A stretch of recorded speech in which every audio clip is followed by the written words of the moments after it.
മരണശേഷം ദുരൂഹതകൾ അകറ്റാൻ പോസ്റ്റ്മോർട്ടം എന്ന രീതി പിന്തുടരുന്നവരാണ് നമ്മുടെ മെഡിക്കൽ സയൻസിലുള്ളവർ. കണ്ടു നിന്നിട്ടുള്ളതിൽ ഏറ്റവും ബുദ്ധിമുട്ടുണ്ടായ പോസ്റ്റ്മോർട്ടം ഏതായിരുന്നു? നമ്മളിപ്പോൾ ഏത് ജോലിയും ചെയ്യാൻ തയ്യാറായിട്ടാണല്ലോ, അതുകൊണ്ട് നമുക്കതൊരു വിഷയമായിരുന്നില്ല. ഒരു ദിവസം 10ഉം 16ഉം ചിലപ്പോൾ 20ഉം കേസുകളൊക്കെ ഉണ്ടാവും. എന്നാലും ഒരു കേസിൻ്റെ കൂടെ നമ്മൾ യാത്ര ചെയ്ത് നോക്കിയാലേ അതിൻ്റെ വിഷമം നമുക്ക് മനസ്സിലാവും. എങ്ങനെയാണ് പോസ്റ്റ്മോർട്ടം ചെയ്യുന്നത്? ഓരോ പോസ്റ്റ്മോർട്ടത്തിനും ഓരോ ടൈമാണ്. പെട്ടെന്ന് തീരുന്ന പോസ്റ്റ്മോർട്ടം ഉണ്ടാവും, മണിക്കൂറുകളോളം കഴിഞ്ഞ് ഇറങ്ങുന്ന പോസ്റ്റ്മോർട്ടം ഉണ്ടാവും. നമ്മൾ കഴിഞ്ഞിറങ്ങി ബോഡി കുളിപ്പിച്ച് റെഡിയാക്കി പുറത്തിറക്കുന്നവരെ നമ്മൾ ആ ബോഡിയുടെ ആളായിരിക്കണം. ജീവിച്ചിരിക്കുന്നതിനേക്കാളും കൂടുതൽ ഡെഡ് ബോഡിയോട് നമ്മൾക്ക് എപ്പോഴും ബഹുമാനം ഉണ്ടാകും.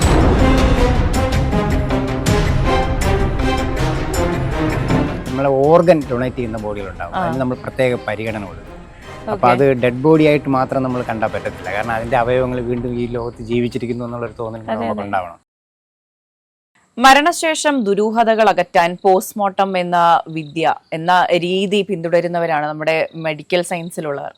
അപ്പോൾ ഡോക്ടർമാർ മാത്രമല്ല, ഇതിനൊപ്പം നിൽക്കുന്ന മറ്റ് ജീവനക്കാരും ഉണ്ട്. ഇതിൽ മെഡിസിൻ പഠിക്കാതെ ഇതിൽ എന്തൊക്കെയോ വർഷങ്ങൾ കൊണ്ട് പഠിച്ചെടുത്ത കുറേ അധികം പേർ പല മെഡിക്കൽ കോളേജുകളിലായി ജോലി ചെയ്യുന്നുണ്ട്. 12,000-ലധികം പോസ്റ്റ്മോർട്ടങ്ങൾക്ക് അസിസ്റ്റ് ചെയ്തിട്ടുള്ള രാജൻ ചേട്ടനാണ് നമ്മോടൊപ്പം ഉള്ളത്. നമസ്കാരം ചേട്ടാ. നമസ്കാരം. എത്ര നാളായി ഇത് തുടങ്ങിയിട്ട്? ഞാൻ ഒരു 10-12 വർഷത്തോളം ആയിട്ടുണ്ട്. 12 വർഷത്തോളമായി. അതിൽ എത്ര പോസ്റ്റ്മോർട്ടത്തിന് അസിസ്റ്റ് ചെയ്തിട്ടുണ്ട്? ഒരു മിനിമം നോക്കുമ്പോൾ ഏകദേശം ഒരു 10-12,000-ഓളം പോസ്റ്റ്മോർട്ടം അസിസ്റ്റ് ചെയ്തിട്ടുണ്ടാവാം. അതെ, അത് നമ്മുടെ പേരിൽ തന്നെ. പിന്നെ അതല്ലാതെ തന്നെ മറ്റുള്ളവരെ സഹായിക്കുന്ന രീതിയിലൊക്കെ നമ്മുടെ ഒരു പോസ്റ്റ്മോർട്ടത്തിൻ്റെ കൂടെ ആയിരിക്കില്ല നമ്മളെപ്പോഴും. നമുക്ക് പുറത്തൊത്തിരി തിരക്കുണ്ടാകുമ്പോൾ മറ്റുള്ള കേസിൽ കൂടെ കയറി അസിസ്റ്റ് ചെയ്ത് പെട്ടെന്ന് ഇറക്കി കൊടുക്കാൻ വേണ്ടിയിട്ട് നമ്മൾ കൂടുതൽ ചെയ്യാറുണ്ടാവും. ഒരു അസിസ്റ്റന്റിന്റെ പെർസ്പെക്റ്റീവിൽ നിന്ന്, ഒരു അസിസ്റ്റന്റ് നോക്കിക്കാണുന്ന രീതിയിൽ നിന്ന് എങ്ങനെയാണ് പോസ്റ്റ്മോർട്ടം ചെയ്യുന്നത്? പോസ്റ്റ്മോർട്ടം നടപടികളൊക്കെ അറിയാലോ, അതിന്റെ എങ്ങനെയാണ് ചെയ്യുന്നത് വിവരിക്കാമോ? പോലീസിന്റെ നടപടിക്രമങ്ങൾ കഴിഞ്ഞിട്ടായിരിക്കും നമുക്ക് ബോഡി ഈ റിക്വസ്റ്റ് അകത്ത് തരുന്നത് പോസ്റ്റ്മോർട്ടം ചെയ്യാനുള്ള. അപ്പോൾ അത് കഴിഞ്ഞിട്ട് ഡോക്ടർ അത് വായിച്ചു നോക്കിയതിന് ശേഷം നമ്മളോട് പറയും ഈ ബോഡി അകത്തോട്ട് കയറ്റാൻ പറഞ്ഞതിന് ശേഷമാണ് നമ്മൾ കയറ്റുന്നത്. അപ്പോൾ നമ്മൾ പുറത്തുനിന്ന് അവരോട് പോലീസിനോട് ചോദിക്കും. പോലീസിനോട് മാത്രമേ നമുക്ക് കോണ്ടാക്റ്റ് ഉള്ളൂ, ബന്ധുക്കളുമായിട്ട് നമുക്കൊരിക്കലും കോണ്ടാക്റ്റ് ഇല്ല. അപ്പം നമ്മൾ അവരോട് ചെന്ന് ചോദിക്കുമ്പോൾ നമ്മളൊരു ബന്ധുവിനെ കൂടെ നമ്മൾ കാട്ടിക്കൊടുക്കും, ഈ ബോഡി ഇതാണോ, അവരെ കൂടെ അത് ആണെന്ന് ഉറപ്പാക്കി അവരെ കൊണ്ട് ഒപ്പിടിച്ചിട്ടേ നമ്മൾ ബോഡി അകത്തേക്ക് എടുക്കുകയുള്ളൂ. അപ്പോൾ അകത്ത് കൊണ്ടുവന്ന് ബോഡി ടേബിളിലേക്ക് കൊണ്ടുവന്ന് ബോഡി കയറ്റി കൊടുത്തു കഴിഞ്ഞാൽ ബാക്കി പിന്നെ ഡോക്ടറുടെ പോലീസിനെ വിളിച്ച് ഇൻക്വസ്റ്റ് ചെയ്ത പോലീസ് ഒരു ഒരു പോലീസ് ഓഫീസർ അതിൻ്റെ ഇതിലുണ്ടാവും, എൻ്റെ ബാക്കിലുണ്ടാവും. അദ്ദേഹത്തിനെ വിളിച്ച് ഡോക്ടർ വന്നിട്ട് കാണിച്ചു കൊടുക്കും, ഇതാണോ ബോഡി എന്ന് നോക്കി ഐഡൻറ്റിഫൈ ചെയ്തതിന് ശേഷം ബോഡി പോസ്റ്റ്മോർട്ടം തുടങ്ങാറുള്ളൂ. ഓക്കെ, അപ്പോൾ പ്രൊസീജിയർ ചെയ്യുമ്പോൾ കൂടെ തന്നെ ഉണ്ടാവില്ലേ? നമ്മളതിൻ്റെ കൂടെ ഉണ്ടാവും. നമ്മൾ കഴിഞ്ഞിറങ്ങി ബോഡി കുളിപ്പിച്ച് റെഡിയാക്കി പുറത്തിറക്കുന്നവരെ നമ്മൾ ആ ബോഡിയുടെ ആളായിരിക്കും നമ്മൾ. അപ്പോൾ എന്തൊക്കെയാണ് ചെയ്യാറുള്ളത്? ഈ പറഞ്ഞ ടേബിളിൽ കിടത്തിയ ശേഷം ഡോക്ടർ ബോഡി മുഴുവനും ചിലപ്പം എല്ലാം പരിശോധിക്കും. അത് കഴിഞ്ഞിട്ട് ഡോക്ടർ പോസ്റ്റ്മോർട്ടം തുടങ്ങിയതിന് ശേഷം അവരെ കൂടി സഹായിക്കാനായിട്ട് അസിസ്റ്റ് ചെയ്യാനായിട്ട് ബോഡി തുറന്നു കൊടുക്കുക. അത് കഴിഞ്ഞിട്ട് ടെക്നീഷ്യൻ സ്റ്റാഫും ഉണ്ടാവും, അവരും നമ്മൾക്കൊപ്പം ഉണ്ടാവും. അപ്പോൾ അവരും കൂടി അവർക്കുള്ള ജോലിയുണ്ട് അതിനകത്ത്. അപ്പം ഓരോ കാര്യങ്ങളൊക്കെ അതിൻ്റെ സാധനം കളക്ട് ചെയ്യാനും മറ്റുമൊക്കെ അവരും ഉണ്ടാവും. അപ്പോൾ അവർ ഇതെല്ലാം കഴിഞ്ഞിട്ട് ഏകദേശം ഏറെ സമയം എടുക്കും അതിനൊക്കെ. ഓരോ പോസ്റ്റ്മോർട്ടത്തിനും ഓരോ ടൈമാണ്. പെട്ടെന്ന് തീരുന്ന പോസ്റ്റ്മോർട്ടം ഉണ്ടാവും, മണിക്കൂറുകളോളം കഴിഞ്ഞ് ഇറങ്ങുന്ന പോസ്റ്റ്മോർട്ടം ഉണ്ടാവും. അതെങ്ങനെയാണ് പെട്ടെന്ന് തീരുന്നതും? അങ്ങനെയല്ല, ഓരോ ബോഡിക്ക് അതിന്റെ മരണകാരണം കണ്ടെത്തുകയാണല്ലോ ഡോക്ടറുടെ ജോലി. അപ്പൊ അതിന്റെ ടൈം എപ്പോഴും ഉണ്ടാവും, ആ ടൈം ഡോക്ടർക്ക് അത് എടുക്കും. അപ്പൊ അതുകൊണ്ട് അതിന്റെ ഒരു സമയം എപ്പോഴും ഉണ്ടാവും. അത് കഴിഞ്ഞതിന് ശേഷം മാത്രമേ നമുക്ക് അതിന്റെ ബാക്കി കാര്യങ്ങൾ ചെയ്യാൻ പറ്റുള്ളൂ. ബോഡി തയ്ക്കാനുണ്ട്, തയ്ച്ച് ബോഡി അസിസ്റ്റന്റ് ആണോ ഈ തയ്ക്കുന്നത്? നമ്മളാ തയ്ക്കുന്നതെന്ന് വെച്ച് കഴിഞ്ഞാൽ നമ്മളെ ഈ ബോഡിയുടെ പോസ്റ്റ്മോർട്ടം നടപടികൾ ഡോക്ടർക്ക് അത് എടുക്കാൻ എന്തെങ്കിലും ഉണ്ടെങ്കിൽ പോയിസണിങ് പോലുള്ള ഇതുണ്ടെങ്കിൽ അത് കളക്ട് ചെയ്തിട്ട് കെമിക്കൽ ലാബിലേക്ക് ടെക്നിക്കൽ സ്റ്റാഫ് എടുത്തുകൊണ്ട് പോകും. അവരെടുത്തതിന് ശേഷം ബാക്കി വരുന്ന സാധനങ്ങൾ ആ ബോഡി തന്നെ തിരിച്ചകത്താക്കി തലയും ഉടലും എല്ലാം തച്ച് റെഡിയാക്കി കുളിപ്പിച്ച് ഒരു മുണ്ട് ഉടുത്ത് തലയിലൊക്കെ തോർത്തൊക്കെ കേട്ടോ, ഒരു തോർത്ത് 2 തോർത്ത് നമ്മൾ മേടിക്കും. അതെല്ലാം തോർത്ത് നന്നായിട്ട് കുളിപ്പിച്ച് തുടങ്ങും. കാരണം ഈ പോസ്റ്റ്മോർട്ടം നടപടികൾ കഴിഞ്ഞാൽ പിന്നെ വീട്ടിൽ കൊണ്ടുവന്ന് അവർക്ക് ഇതൊന്നും ചെയ്യാൻ കഴിയില്ല. അപ്പോൾ ഈ വീട്ടിൽ കൊണ്ട് കുളിപ്പിക്കാനൊന്നും കഴിയത്തില്ല. അപ്പോൾ ഇത് കഴിഞ്ഞാൽ ലാസ്റ്റ് നമ്മളാണ് ഇതിൻ്റെ എല്ലാ നമ്മളിൽ തന്നെ ഇതങ്ങ് തീരെയാണ് അവരുടെ ചടങ്ങുകൾ. അപ്പം നമ്മളത് വളരെ ഭംഗിയായിട്ട് ചെയ്യണം. ഒരു മരിച്ച മനുഷ്യനോട് നമ്മളത് കാണിക്കണമല്ലോ. അതുകൊണ്ട് അത്രയും ബഹുമാനത്തോടെ ബഹുമാനത്തോടെ തന്നെ വേണം. കാരണം ജീവിച്ചിരിക്കുന്നതിനേക്കാളും കൂടുതൽ ഡെഡ് ബോഡിയോട് നമ്മൾക്ക് എപ്പോഴും ബഹുമാനം വേണം. അത് നമ്മളോട് പ്രത്യേകം നമുക്ക് ഡിപ്പാർട്ട്മെന്റ് തരുന്ന ഒരു ഇതാണ്. അത് നമ്മൾ പാലിച്ച് തന്നെ മുന്നോട്ട് പോകും. ഞാനൊരു സംശയം ചോദിക്കട്ടെ, ഈ തല മുതൽ ഉടൽ മുഴുവൻ തുറന്നാണ് പോസ്റ്റ്മോർട്ടം നടപടികൾ ചെയ്യുന്നത്. അപ്പോൾ തലച്ചോറടക്കമുള്ള സംഭവങ്ങൾ, ആന്തരിക അവയവങ്ങളെല്ലാം വയറ്റിനുള്ളിലാക്കിയിട്ടാണ് തുന്നിക്കെട്ടുന്നത് എന്ന് കേട്ടിട്ടുണ്ട്. അങ്ങനെയാണ് ചെയ്യുന്നത്. അങ്ങനെ ചെയ്യാൻ പറ്റുള്ളൂ. അല്ലാതെ തിരിച്ച് നമുക്ക് തലയ്ക്കകത്ത് കൊടുക്കാൻ പറ്റത്തില്ല. കാരണം ആക്സിഡൻ്റ് ഒക്കെ സംഭവിച്ച് മിക്കവാറും തലകളൊന്നും നമുക്ക് കാണത്തില്ല. മിക്കവാറും ഈ ട്രെയിൻ കയറി വരിക, ബസ് തലയിൽ കയറിയിട്ടൊക്കെ ആക്സിഡൻ്റ് ആയിട്ട് വരിക, അങ്ങനെയൊക്കെ ഒന്നും നമുക്ക് തിരിച്ചതിനകത്ത് വയ്ക്കാനോ അങ്ങോട്ടൊക്കെ ഒന്നിനും പറ്റത്തില്ല. അപ്പോൾ ആദ്യമേ തന്നെ ഇതിനകത്തുള്ള എല്ലാ സാധനങ്ങളും ഈ ഇതിൻ്റെ ഉടലിനകത്ത് തന്നെ കയറ്റി തിരിച്ചു വയ്ക്കും. അതെ. അപ്പോൾ കണ്ടു നിന്നിട്ടുള്ളതിൽ ഏറ്റവും ബുദ്ധിമുട്ടുണ്ടായ പോസ്റ്റ്മോർട്ടം ഏതായിരുന്നു? ബുദ്ധിമുട്ടെന്ന് ഉദ്ദേശിക്കുന്നത് ചെയ്യാൻ ബുദ്ധിമുട്ടുണ്ടായ, ഈ പറഞ്ഞ ട്രെയിൻ കയറിയിട്ടൊക്കെ വലിയ അപകടങ്ങൾ ചെയ്യാൻ ബുദ്ധിമുട്ട് തോന്നിക്കുന്ന ട്രെയിൻ തന്നെയാണ്. കുറേ വണ്ടികൾ, ബസ്സുകൾ കയറുന്നതായിരുന്നാലും ശരീരത്തിൻ്റെ ഭാഗങ്ങളൊക്കെ ശരിക്ക് കീറിപ്പോകാറുണ്ട്. ഇതുകൊണ്ട് ഈ ആക്സിഡൻ്റൊക്കെ സംഭവിച്ചു കഴിഞ്ഞാൽ ഡോക്ടർക്ക് നന്നായിട്ട് പരിശോധിക്കേണ്ടി വരും. ബോഡിയൊക്കെ നന്നായിട്ട് അവിടെ ആയിട്ടൊക്കെ തുറന്ന് പരിശോധിക്കേണ്ടി വരും. അപ്പോൾ അവിടെയൊക്കെ നമ്മൾ തുന്നിക്കെട്ടേണ്ടി വരും. പിന്നെ കസ്റ്റഡി മരണം വരുന്ന ബോഡികളുണ്ടാകും. അത് ശരീരത്തിൽ മുഴുവൻ ഭാഗവും നമുക്ക് ഡോക്ടർ തുറന്നു പോകും, എവിടെയെങ്കിലും എന്തെങ്കിലും സംഭവിച്ചിട്ടുണ്ടോ. അതേപോലെ തന്നെ ഈ കൊലപാതകം കേസ് വരുമ്പോഴും ഡോക്ടർ അങ്ങനെ നോക്കും. ഈ ഇടിയൊക്കെ കിട്ടിയൊക്കെ വരുന്ന ബോഡി ഉണ്ടെങ്കിൽ അതും അവർ മൊത്തമായിട്ട് തുറന്നൊക്കെ നോക്കും. എല്ലാ ഭാഗങ്ങളും ചെറിയ എന്തെങ്കിലും സംശയം തോന്നുന്ന എല്ലാ ഭാഗങ്ങളും ഡോക്ടർ കയറി പരിശോധിച്ചിട്ട് ഡോക്ടർ കൊടുക്കുക. അപ്പോൾ ആ ഭാഗങ്ങളെല്ലാം നമ്മൾ തയ്ച്ച് റെഡിയാക്കണം. അപ്പോൾ അതൊക്കെ ബുദ്ധിമുട്ടുണ്ടാക്കുന്ന.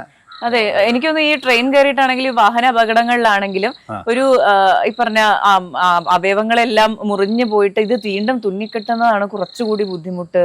തുന്നിക്കെട്ടി നമ്മൾ കൊടുക്കും. മാക്സിമം നമ്മൾ ഒരു ബോഡിയോടും പറ്റുന്ന രീതിയിലുള്ള എല്ലാ പണികളും നമ്മൾ ചെയ്ത് തന്നെ കൊടുക്കും. ഒരു ബോഡിയോടും നമുക്ക് പറ്റാത്ത രീതിയിലൊക്കെ ആക്കി നമ്മൾ എങ്ങനെയെങ്കിലും ആക്കി നമുക്ക് കൊടുക്കാൻ പറ്റത്തില്ല. അപ്പോൾ അത് നമ്മൾ പ്രത്യേകം ശ്രദ്ധിക്കും. കാരണം ഈ ട്രെയിൻ കയറുന്നതിൽ വരുന്നതിൽ ഈ അന്യ സംസ്ഥാന തൊഴിലാളികളൊക്കെ ചിലപ്പം അങ്ങനെ വരാറുണ്ട്. അപ്പോൾ അവർക്ക് ഇത് മറ്റേ അനാട്ടമി ഡിപ്പാർട്ട്മെൻറ്റിൽ കൊണ്ടുപോയിട്ടൊക്കെ ഇവർക്ക് എയർലിഫ്റ്റ് ചെയ്യണമെന്നുണ്ടെങ്കിൽ അതിൻ്റേതായ നടപടിക്രമങ്ങൾ കുറേ ഉണ്ട്. അപ്പോൾ അതിന് വേണ്ടിയിട്ട് നമ്മൾ നന്നായിട്ട് ഭംഗിയാക്കി തന്നെ അത് ചെയ്തു കൊടുക്കും. ഓക്കെ. ഈ പറഞ്ഞ തുന്നിക്കെട്ടലിന് ശേഷം ഒരുക്കുന്ന പരിപാടിയുണ്ട്. ഒരുക്കാനായിട്ട് നമുക്ക് ഈ കുളിപ്പിക്കുക, നന്നായിട്ട് കുളിപ്പിച്ച് റെഡിയാക്കിയിട്ട് മുണ്ടൊക്കെ റെഡിയാക്കി കൊടുത്ത് നമ്മൾ ബോഡി പുറത്ത് കൊടുക്കും.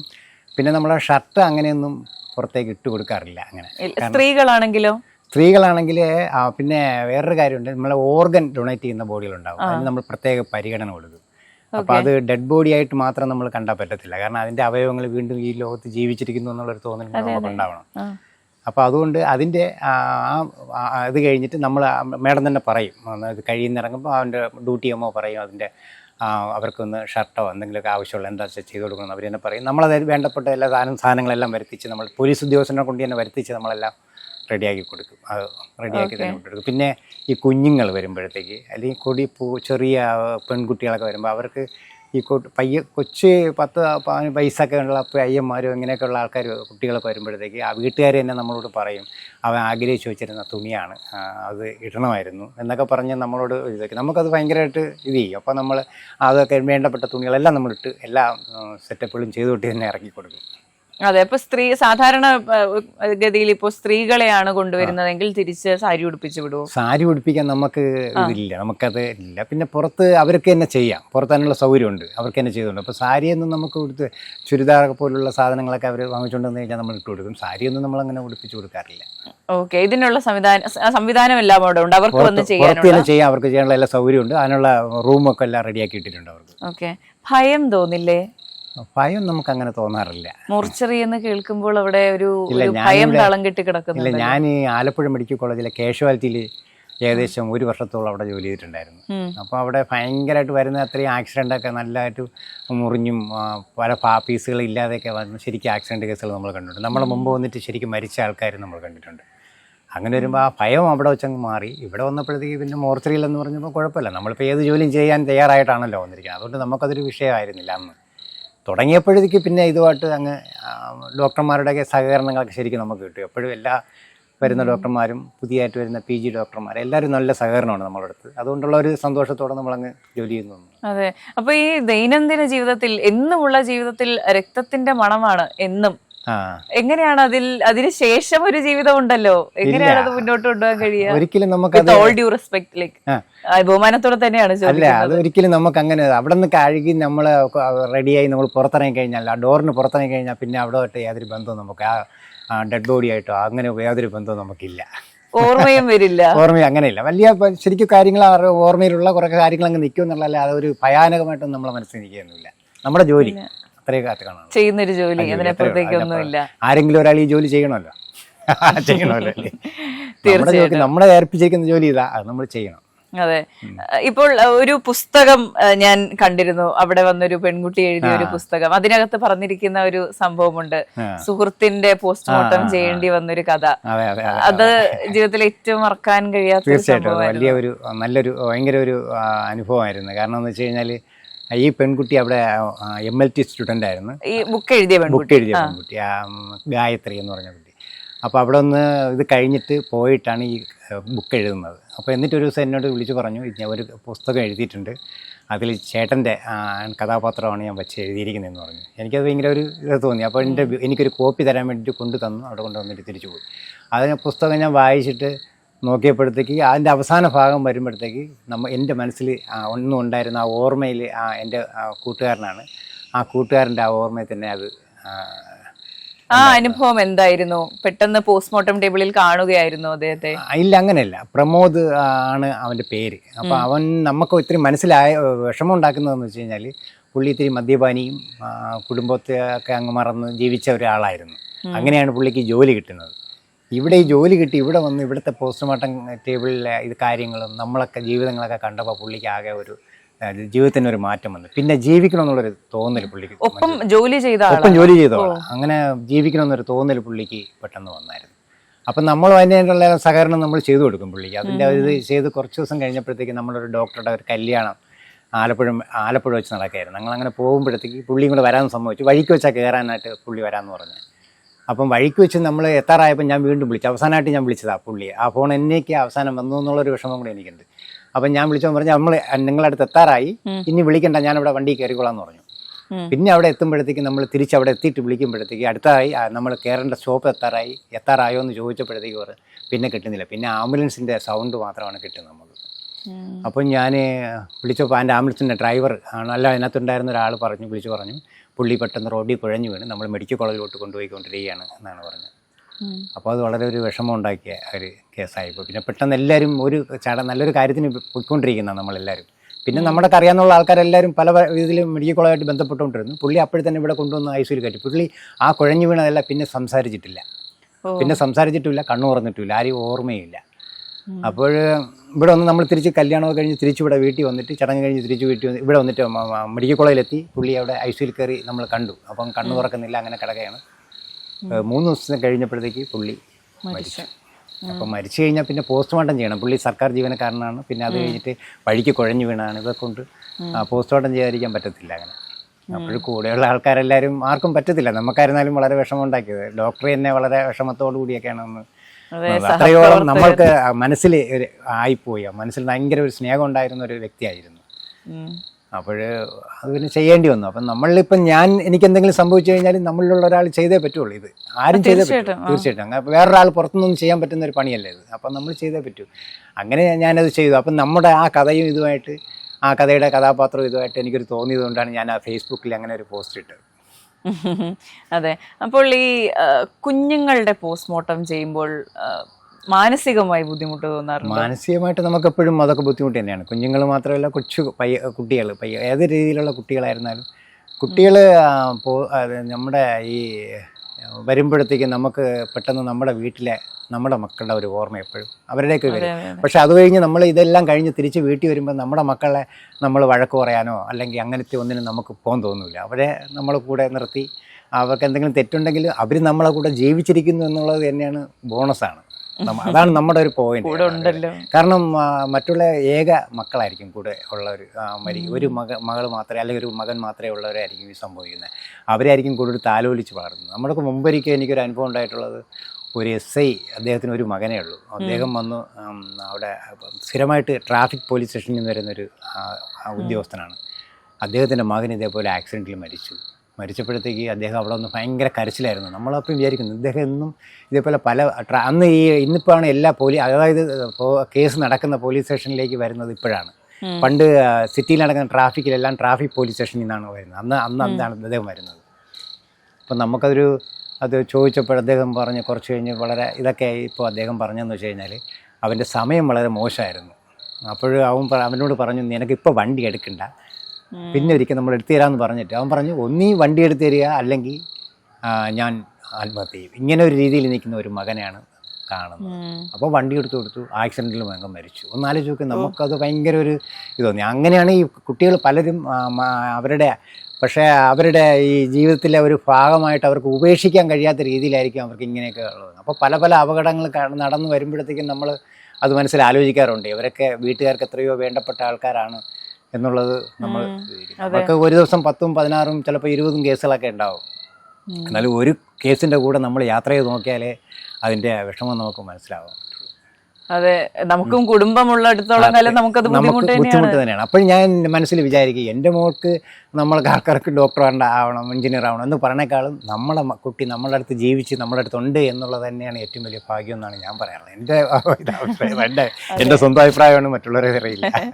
അതെ, ഇത്രയും മരണങ്ങൾ കണ്ട ഒരാൾ അതിനപ്പുറത്തേക്ക് എന്ത് പ്രതീക്ഷിക്കാനുള്ളതാണ്. നമുക്ക് അതുകൊണ്ടൊരു വലിയ അതൊക്കെ.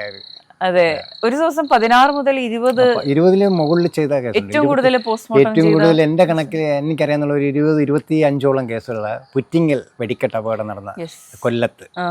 അപ്പോഴും നമ്മളിവിടെ വന്ന അവസരമാണ്, ഞാനിവിടെ വന്ന അവസരമാണ്. അപ്പം എല്ലാവർക്കും രാവിലെ തന്നെ മെസ്സേജ് നമ്മൾ മാഡം വിളിച്ച് പറഞ്ഞു എല്ലാവരും ഡ്യൂട്ടിക്ക് വരണം, ഇങ്ങനെ ഒരു വലിയ അപകടം നടന്നിട്ടുണ്ടെന്ന് പറഞ്ഞു. നമ്മളെല്ലാവരും ഡ്യൂട്ടിക്ക് പോകും. അപ്പോൾ രാവിലെ തൊട്ട് വൈകുന്നേരം വരെ ആ കേസിനോട്ട് ബന്ധപ്പെട്ട് എല്ലാവരും ഉണ്ട്. അന്ന് രമാ മേഡം ആയിരുന്നു HOD, നമ്മുടെ അറിയോ രമാ മേഡം ആയിരുന്നു HOD. ശശീല മേഡം ഒക്കെ ഉണ്ടായിരുന്ന സമയമാണ്. അങ്ങനെയാണ്. അപ്പോൾ അതാണ് ഏറ്റവും കൂടുതലായിട്ട് എനിക്ക് അറിയാമെന്നുള്ള. കഴിഞ്ഞ് കുറേയൊക്കെ പിന്നെ ഓഗിയൊക്കെ വന്ന സമയത്തൊക്കെ രാത്രിയൊക്കെ നമ്മൾ ചെയ്യേണ്ടി വന്നിട്ടുണ്ട്. അന്ന് ജീർണിച്ച ശരീരം എന്ന് വെച്ചാൽ വലിയ ശരീരമായിരിക്കും. അപ്പോൾ കടലിൽ നിന്ന് വരുന്ന വലിയ ശരീരമാകുമ്പോഴത്തേക്ക് ഫ്രീസറിനകത്തേക്ക് കൊള്ളാൻ പറ്റാത്ത ഒരു കാര്യമുണ്ട്. പിന്നെ സർക്കാരിൻ്റെ പ്രത്യേക നിർദ്ദേശമുണ്ട്. കാരണം എന്ന് വെച്ചാൽ ഒരു ബോഡിയും വരുന്നത് ലേറ്റാക്കാതെ അപ്പോഴും തന്നെ ചെയ്തു കൊടുക്കണമെന്നുള്ള നിർദ്ദേശമുണ്ട്. അതുകൊണ്ട് ഡോക്ടർമാരും അറ്റൻഡേഴ്സുള്ള എല്ലാ ടെക്നീഷ്യൻ സ്റ്റാഫും എല്ലാവരും ഡ്യൂട്ടിയിൽ എപ്പോഴും ഉണ്ടാവും. ഓക്കെ, ഈ വെള്ളം കയറി വീർത്ത മൃതശരീരം പിന്നെ ചുരുങ്ങുകയൊന്നുമില്ലേ? പിന്നെ ചുരുങ്ങില്ല. കടലിൽ വെള്ളത്തിൽ വീണ് കഴിഞ്ഞാൽ ഉപ്പുരസത്തിൽ വീണ് കിടക്കുന്ന വെള്ളമാണ്. അതുകൊണ്ട് പെട്ടെന്ന് ബോഡിക്കൊന്നും സംഭവിക്കില്ല. പക്ഷെ വെള്ളം വീർക്കും, ശരീരത്തിൽ വെള്ളത്തിൽ കിടന്ന് ബോഡി വീർക്കും, വലിയ ബോഡിയായിട്ട് മാറും. അതിനകത്ത് ഏറ് നിറയുന്നതാണ്. ഏറ് കയറി വെള്ളം നിറയും. പോസ്റ്റ്മോർട്ടത്തിന് ശേഷം അത് അങ്ങനെ തന്നെ ഇല്ല, പോസ്റ്റ്മോർട്ടത്തിന് ശേഷം കുറയും. ആ ഏറ് നമ്മൾ കുറേയൊക്കെ തുറന്നു വിടുകയും ശരീരത്തിൽ അവിടെ നമ്മൾ കയറി പരിശോധിക്കുമ്പോഴത്തേക്ക് അവിടുത്തെ മസിൽസിൻ്റെ അവിടെ നിന്നുള്ള ഏറുകളെല്ലാം നഷ്ടപ്പെട്ട് കുറച്ച് ഇതാവും. ഓക്കെ, അത് ഇത്തരം സംഭവങ്ങൾ ഇപ്പൊ ഈ പുറ്റിങ്ങൽ ദുരന്തത്തിലാണെങ്കിൽ കത്തിക്കരിഞ്ഞ മൃതദേഹങ്ങളാണ് വരിക. കത്തിക്കരിഞ്ഞത് അങ്ങനെ അതല്ല, ഓരോ പീസുകളായിട്ടൊക്കെ വന്നിട്ടുള്ള, കൈകളായിട്ടും കാലുകളായിട്ടും ഒക്കെ ശരിക്ക് പീസ് വന്നിട്ടുണ്ട്. അപ്പോൾ അതിൻ്റെയൊക്കെ DNA സാമ്പിളുകൾക്ക് വേണ്ടിയിട്ട് അയക്കുമായിരിക്കും.